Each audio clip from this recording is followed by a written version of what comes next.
Today is October 1st, you guys. Woohoo! I am officially in fall mode. No apologies now. It's my favorite month. My birthday is in October. I think that's a large part of it, but who doesn't love fall? That hopefully cooler weather coming. So I'm so excited to kick it off today with a bunch of fall meals that are low carb, high protein. Here's a look at all of the dishes I'll be making today. And you guys, these are by far the most delicious dishes I have ever made for meal preps. Maybe just in general, ever. They are so good and incredibly nutritious and not expensive to make. My power just blinked off. Oh no. What is going on? That's what I get for not getting started till noon. OMG. I guess I can keep filming just with no lights. I just can't cook. Oh my gosh, when the ceiling fan in the vaulted living room slows down, you guys. Oh no. That's going on my list. I popped into Sprouts to get one item for my fall meal prep, and I wanted some farro for that to find here in Port St. Lucie. I watched a See Many Mom video, and she went to Sprouts and pointed out that there's a bunch of bins there, and I've only been to Sprouts 3 times total now and never really perused the whole store. I popped in once to get muffins for our muffin taste test I did with my daughters. If you want to check that out, it's their really only appearance in my videos. I'll put the link down below. We did that right before they moved to Kansas City. And the other time I popped in there because they do tend to have shockingly good meat clearance deals for that quality of meat, you know, the grass-fed, organic, yada yada. It's always fun to have a look-see at what these clearance prices are on any given day.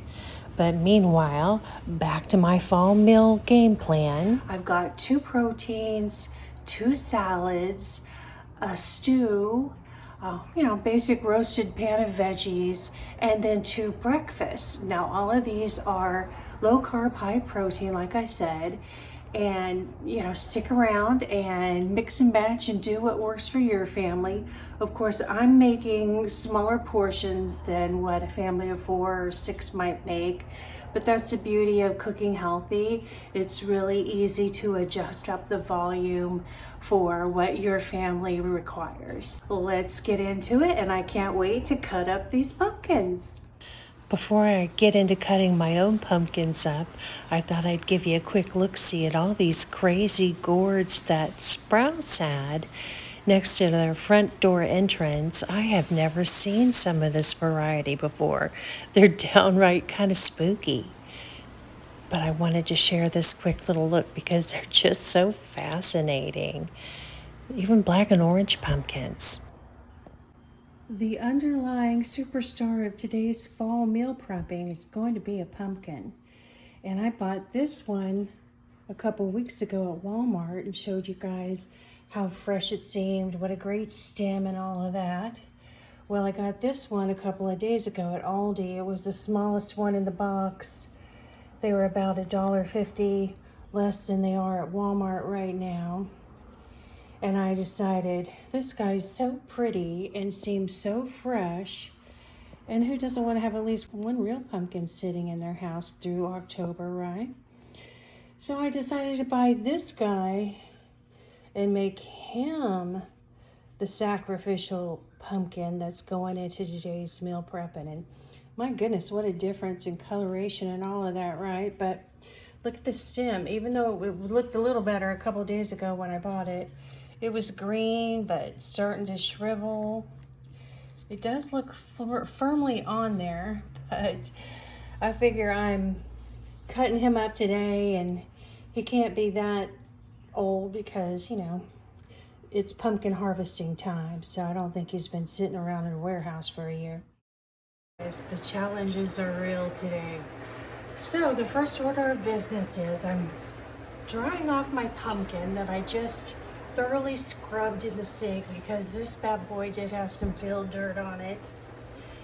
And I am going to do the basic thing here and chop it in half. And half of it is going to be roasted, and the other half I will keep raw for dishes down the road. So I'm really curious to see if one person in my family, can eat a whole pumpkin in 1 month. And I have a sneaking suspicion that'll be easy to do. Plus some cans of pumpkin puree. I'm sure I'm gonna be so healthy. I'm gonna have a natural tan from all those carotenoids in there, the orange stuff. I am gonna get this thing cut open. I'm gonna put it on this roasting pan. I'm gonna prep some other veggies so that I can multitask while my oven is on. That'll have to bake for about 30 minutes. But before I start cutting this pumpkin up, I'm gonna put a pan of farro on to boil because that takes 30 to 40 minutes. And I just have to apologize right now, you guys. It's like Murphy's Law. The minute I started filming, the power is blinking, the power finally stays on, I get my camera adjusted, and now the rain's pounding on the skylight again. So we'll see if this one even makes it to YouTube airing. Hopefully so, because I'm so excited about my fall dishes. So let me get on that farro and then we'll get on this pumpkin. So the farro was pretty expensive at Sprouts, but I'm gonna say almost worth it. Unless it comes around at Aldi again, and you can bet if it does, I'm gonna snag some. Oh no, there goes my power go. That was a year ago, and I only bought one little box of it because I never tried it before. So I'm gonna cook a cup of this. So it basically doubles like rice.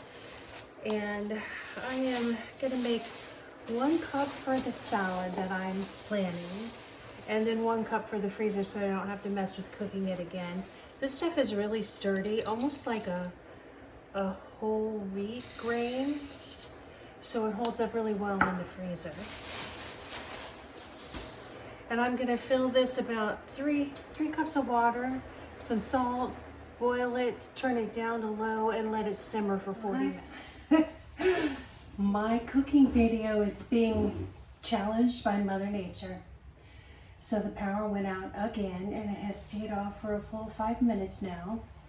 And out of full frustration, I'm gonna make some artisan bread, which you've seen me make before on this channel and many other YouTubers, but why not, right? When the weather's not cooperating, take it out in the bread bowl. So what I have here is 1.5 cups of warm water, 1 cup of fast rising yeast. You can use any kind of yeast. And I wait to let the yeast cure a little bit just because I like to do it that way. I know most artisan bread recipes, they just dump it all in at once. But now I say the yeast needs something to eat because I'm not putting the flour in with it. So I'm putting about a teaspoon of sugar in there. Okay, so she's just gonna sit there and percolate for a little bit, and I'll be back. So I'm gonna finish whipping up this bread, and it needs to sit for about 4 hours on the counter anyway before I can do anything with it. All right, so here's my yeast. It's looking bubbly. Trying to squeeze everything in here at my little dining table so at least I have a little natural light. 3 cups of flour. You don't have to sift it if you've never seen this artisan bread recipe before. Just 3 cups of packed flour to the 1.5 cups of water. Most people use less yeast than I do, but I find if I do that, the bread's just too tough for my liking after the first day. All right, so that's 3. Now some salt, a teaspoon of salt. And I want to give a little shout out to one of my favorite YouTube ladies, Mimi Todd. She had a cute little pumpkin that she had filled with salt. And I said to myself, wait a second, I have several of those But it never dawned on me to fill it with salt so I could enjoy my adorable little pumpkin at an extra level all fall long, right? So yay, thanks, Mimi. You know, like that one guy, what's his name? He goes like this. I'm just gonna go a couple of those. And now I'm gonna stir this up. The rain's back. Hopefully it's not too distracting. I'm gonna give this a stir. Oh wait, I almost forgot. I also add 2 tablespoons of olive oil because I found that this also makes the bread a lot more tender, so it tastes better on day 2 and 3 than if you don't use the oil. But if you want to keep the calories lower and the fat lower, you don't have to add this. You could just do salt, flour, yeast, water.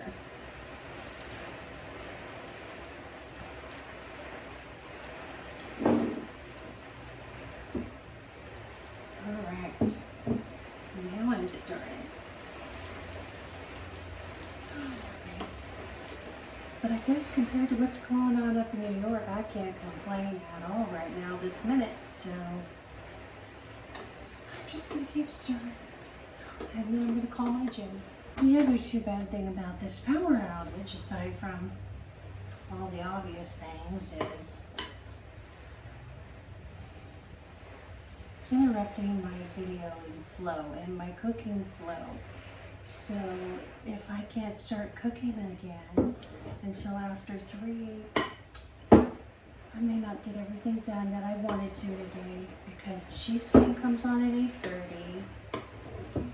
It takes time to edit, and I was hoping to have this video up this afternoon.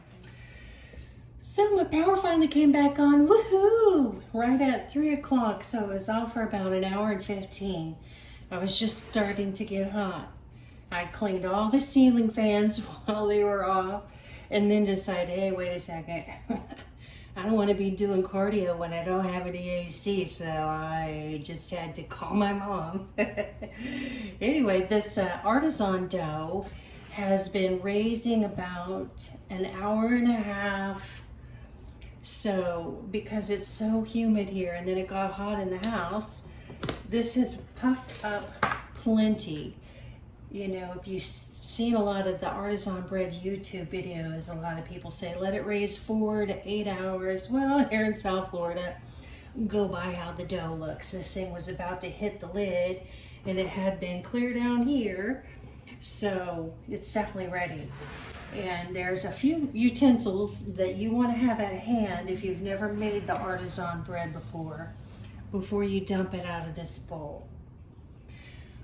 You want to have some flour for the counter and then sprinkling on the dough and kind of kneading it in with your pastry scoop. I don't know the proper word for that, but that's what I'm calling it. And a spatula to help scrape the dough out of the bowl because that stuff is so sticky. And then the other thing you want to have already prepped before you start messing with your dough is your pan you're going to cook it in. I have found that the best way to do this for the voluminous outcome on the bread is to let the bread raise in the pan you're actually going to bake it in. So now what I'm going to do is sprinkle some flour on the counter here. This is a very wet dough, and you want to keep it fairly wet so you get that artisan feel or kind of like a sourdough feel to it. You don't want it to be a dry and stiff dough, but at the same time you need to be able to work with it. So this is why I say you want to have your spatula handy before you start dumping this out, because you're definitely going to need one. What you want to do is sprinkle a little flour on there. And then just start folding the spread over, or this dough, over on itself a few times. You're not kneading it because it's just way too soft and gooey to try to actually do a knead with this. But I'm folding it over a few times to work some flour and some air into it. You don't want to get too much flour though. And I'd say we're getting real close to the point where I don't want any additional flour going into it. As soon as it stops really sticking to the counter, that's when you know you've got enough flour in there. You see what I mean? Like I'm kind of tossing it around, and even though you might see a little stringiness sticking there, it's not like the whole volume of dough is sticking. So I know we're good to go on that. Well, this guy's trying to get away. See if I can get him incorporated back in there. And I'm just going to fold this a couple more times just to kind of get it into more of a ball shape. And the more you work it, the softer it gets again.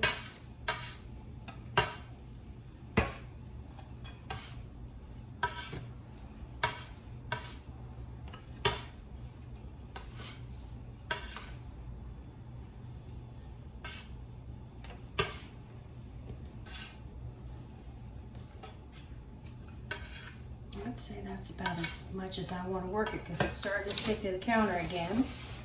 All right, so now I'm going to scoop this up and plop it in my pan. All right, so I'm going to let this raise for another 30 minutes. I'm going to wait to start heating my oven until about 20 minutes in because it's summertime, it's hot in here, and my air's been off, so I'm not worried about my oven being excessively preheated. At this point, I'm thinking this was a bad idea, but I don't know. I had electricity anxiety, and I had to make bread because it calms me down.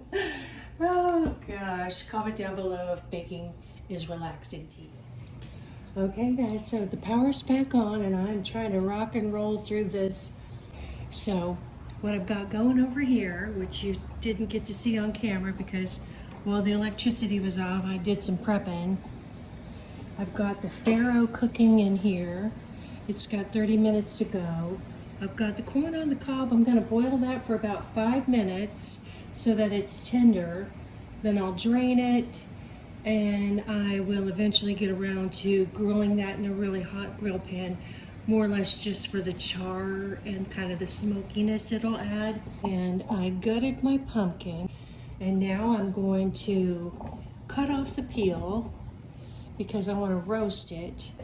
I know I could just lay this down on my roasting pan and roast it in the oven and then kind of scoop it out, but that's not how I want it to look when it's finished, if you will, because I want chunks of it in salads and I want chunks of it in a cassoulet. So I am gonna roast it on its own like I would a butternut squash. Okay, just in case you guys were wondering, a smallish jack-o'-lantern pumpkin, which I did not weigh, I wish I could tell you what it weighed, equals 3 stuffed full quart-sized bags of raw pumpkin, an extra large sheet pan covered edge to edge of pumpkin,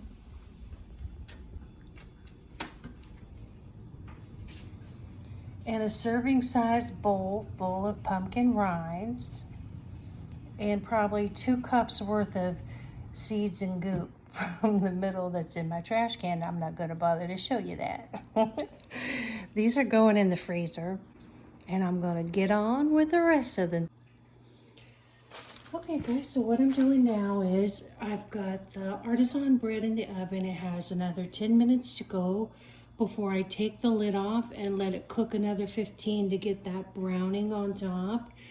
The pumpkin is below that bread roasting, so I don't have any more room in the oven for anything else at the moment. But as soon as the bread is done, I'm going to roast this sheet pan full of peppers, onions, and a few little baby red potatoes just because they really need to be used up, even though I'm trying to do the low carb thing. I don't want to waste food. And it is 4:15 right now, and doggone it, wouldn't you know, that sun has come out pretty darn well for almost the first time today. And I would love to go out there and just bake my body, throw myself in the pool, whatever it takes to be outside for a while, because we've had rain. But Needless to say, with my bread in the middle of bacon, that's just not good. All right, guys, welcome to my stove. So we are here with 8 minutes left to go on the bread that's in the oven. The sun is still shining for now. So I figure I can get the sausage and onion browned before that bread comes out of the oven, or right about the same time. So I might as well make the most of it. And then I am really heading outside. I am getting in that pool. I am getting some sunshine. I'm going to be outside until the weather doesn't let me anymore. And then I'll come back in here and finish my meal preps. But I've made some good progress. I'd say I'm halfway there. So this is going to be the pumpkin, white beans, sausage.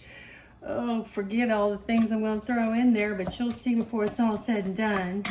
This is going to be a very, very flavorful kind of comfort food dish, but healthy and relatively low carb.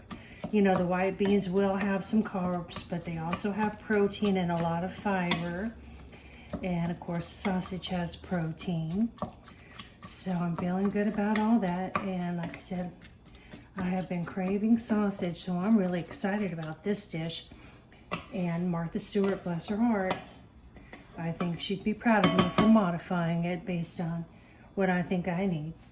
All right, and then just to give you a looky-loo over here, this is how the pumpkin turned out after 30 minutes roasting at 450, like I said, on a lower level. And this is just pretty much perfectly tender, soft enough you could smash it with a fork, but not mushy, which is good. I did not season this at all. I put a little olive oil, very lightly sprinkled that, and that was it, because every dish this is going in is going to have a lot of seasoning. The stew, obviously, with sage, etc. The salads I'm putting it in will have very flavorful dressings, plus a bunch of cracked pepper going in. And then over here, running out of light ring cord. I will be slicing this off of the cob now that it's cold. Maybe some of you have never cooked with farro or even eaten farro. I know I hadn't until I happened across it at Aldi, and of course now that I'm getting older and wiser, I try new things. This tastes and chews, if you cook it right, kind of like a cross between rice and a wheat berry that kind of pops in your mouth, if you will. I don't know how else to describe it, but I absolutely adore the texture of this when it's in a salad like the one I'm going to make today with the kale and the pumpkin and whatnot. And if you've never tried it, if you see some, pick some up and have a go at it. It's easy to cook, just like rice, only a little longer, more like a wild rice as far as the cooking time. And it freezes really well. Back to the roasted veggies that are going to go in the oven after I get back from being outside, God willing. Because these are not going in another dish. These are the dish. I'm going to throw a bunch of seasoning on here before I put these in the oven. So here's my little artisan bread in its parchment paper nest. I cooked it an extra 5 minutes. And I think it's done perfectly. Guys, I kid you not, right when I took the bread out of the oven, it started raining again, although it looks like I can see some sun through the cloud haze. But before I get my swimsuit on, and just really extra disappoint myself, let's go into the gloom and check it out.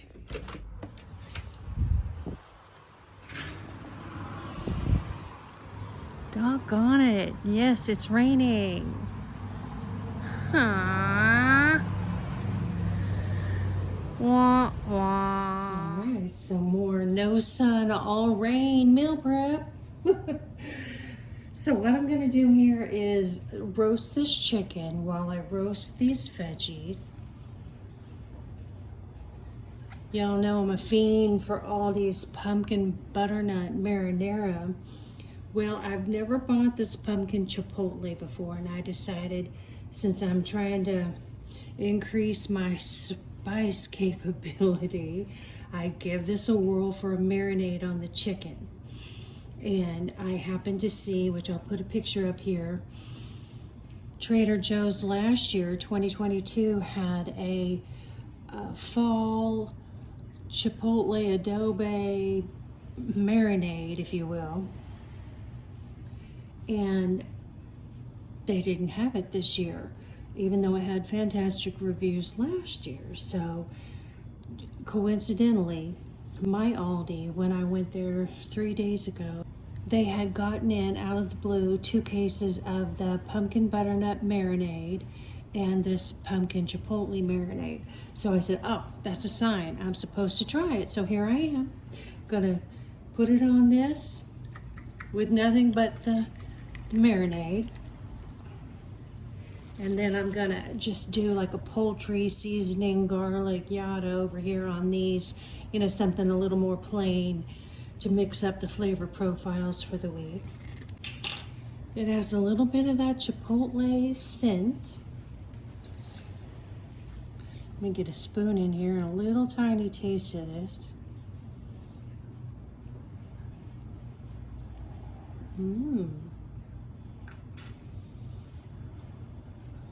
That is really good, you guys. You definitely taste the smoky chipotle. There is a hint of spice. It's starting to build up on my wimpy tongue a little bit, to the point where I'm like, I hope it doesn't get any hotter, but I can certainly handle that level. So I think it's just about perfect for a spice wimp.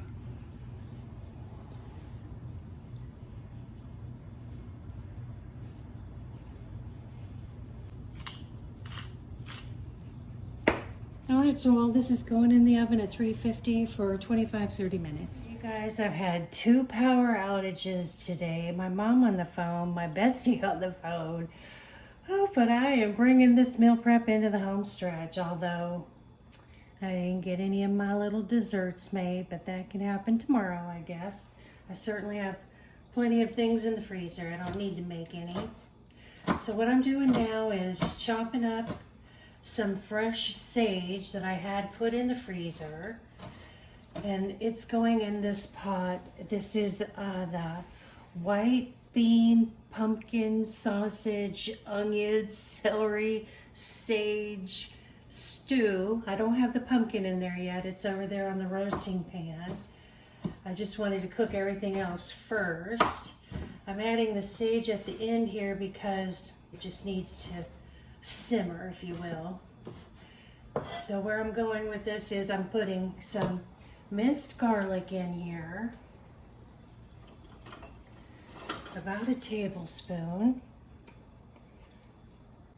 a bunch of cracked pepper, about the equivalent of a teaspoon. And again, I'm trying to make a smallish pot of this. It's about 1/3 of what the Martha Stewart recipe calls for, and not nearly as fancy. Here's a good chop. I think we're about there.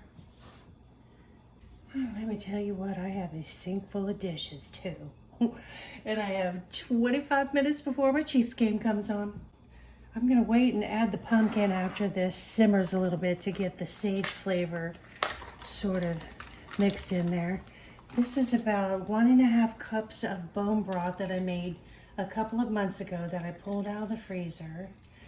Now this is supposed to be a stew, not a soup, so I just want enough liquid in there to where everything has, you know, a moisture to it, but not a drippy, you have to eat it with a spoon thing.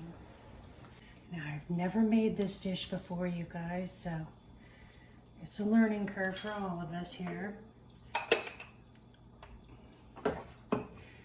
Usually I have really good luck the first time I make something, but today has been so jumbled up, I don't know. No guarantees. I think that's enough moisture there. I don't think I want any more than that. All right, so I took about a half a cup of these northern beans out, and I'm just gonna give those a little smash.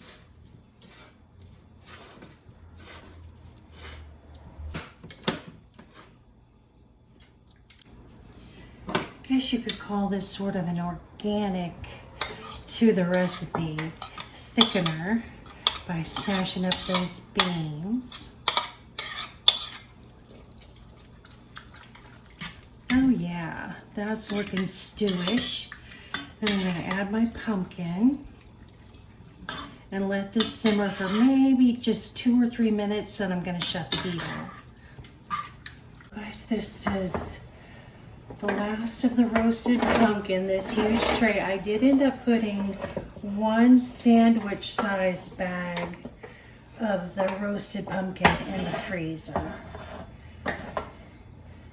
So if I get all this eaten that is not in the freezer today, I will have eaten a third of a pumpkin this week, a third of a whole pumpkin, maybe a little more. All right, before I add any more, I'm gonna give this a stir and see where we're at. Ratio to ratio. Oh yeah, that's beautiful, you guys. Can you see how fabulous that looks? Yum. I need to come in here for a close-up. Look at that. I think I'm gonna add about maybe 6 more cubes of pumpkin. And then that'll be that. Okay, you guys, this is the final stretch. I am making a new dressing, new for me. That sounds very fallish, could be Christmas-ish too. It's a spiced orange vinaigrette, which just sounds amazing to me, which I plan to put over a lettuce salad, and we'll top with various things that I've made today. And this is from the website How Sweet Eats. So it calls for half a teaspoon of the grated zest, 3 tablespoons of the juice,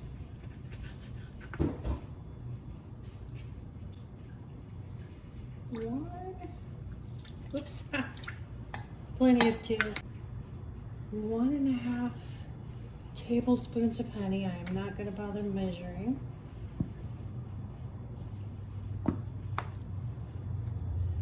One teaspoon of honey mustard or Dijon mustard.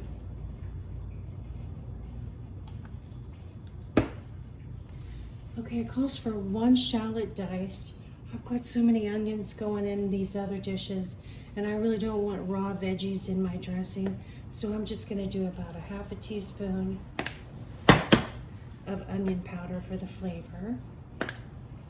Same thing for the garlic. It calls for 1 garlic clove. I'm just going to do about, probably 1/4 of a teaspoon. And then it calls for 1/4 of a teaspoon of allspice, which a little of this goes a long way.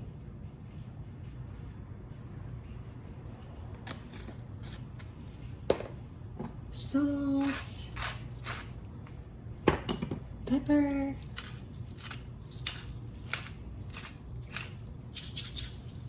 and 1/3 of a cup of olive oil, and I happen to have right at about that much in the bottom of this bottle that I haven't added to my carafe there on the counter yet. Now a little whiskey business.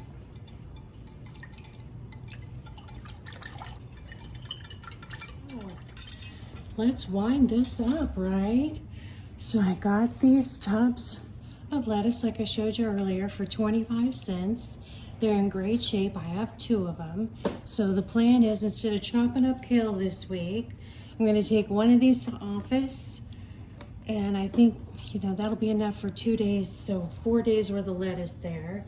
And I will be topping that lettuce with either my fall salad toppings, which is farro, pumpkin, craisins, pecans, and pepita seeds, and that will get this maple vinaigrette dressing, or I'll be topping the salad with this mixture of grilled corn, black beans, some lightly sauteed zucchini and red onion, sort of a crisp tender saute on the onion and the zucchini there. And then at the office I will chop up some fresh tomato and avocado to go with this. This is cilantro, and the onions will give it a lot of flavor on its own, but I have tomatoes and avocado I want to use up. And the grilled corn has a ton of flavor because, you know, I cut that right off the cob. I boiled it for about 5 minutes and I grilled it. I didn't put any seasoning on it, so all of the veggies in here are just really straightforward with the exception of the cilantro. There's no actual seasoning in this per se. I thought about adding some of that Trader Joe's fall harvest salsa. I still have like 3/4 of a jar of that to this, but then I decided I wanted to hold up all week long, so I'm just gonna go with it like this and put that on the lettuce salad with this orange citrus vinaigrette. So just to review really quick, I've got this wonderful pumpkin, white bean, celery, onion, kind of a stew here, and I haven't tasted this yet, but I put that fresh sage in there, and I'm telling you, it is smelling like Thanksgiving, so I'm going to try a bite really quick. Oh, you guys, that is just beyond delicious. I mean, that is just so good. I can't even tell you. Easy to make too, but all the different flavors going on in there just makes it taste really special without being overly complicated. I don't know how else to describe it. There's just the right amount of sage in there. Oh, I wish I could give y'all a taste. That is delicious. And it's a vegetarian dish, unless you count the bone broth. Of course, you could use veggie broth if you wanted to. There's no meat in there, but with the northern beans, there's certainly plenty of protein if you didn't want to add any meat. And then I've got this chicken. Oh goodness, some lettuce got in there. Chicken has the pumpkin chipotle marinade, and then just the plain grilled chicken. And then this is potatoes, red onions, red peppers. And it's halftime, and I decided to go ahead and make my pumpkin spice chia seed pudding for the coming week. I've got this almond milk that's set to expire in 10 days. And the chia seed puddings will use up about maybe a cup and a half of that, which will still leave me at least a half a carton. But at least I will have made more of a dent in it, right? And I love the chia seed puddings, so I'm gonna whip these up. What I've got here is 2 tablespoons of chia seeds, 2 tablespoons of oats, 2 tablespoons of pumpkin puree, a tablespoon of golden monk fruit, and then cinnamon and pumpkin pie spice. So now I'm gonna add the milk, give it a stir, throw the lids on there, and pop them in the fridge. So yeah, that's all my meal prepping for the week. I was gonna make some pumpkin protein bars, but oh man, I just straight up ran out of time with the whole crazy weather phenomenon going on. And that's certainly plenty of food right there, and I have all kinds of good things to eat this week, you guys. Here's a quick look at my dinner tonight. The stew, the corn salad, the chipotle chicken, so good. I hope you're looking forward to the week, and I will see you on the next one.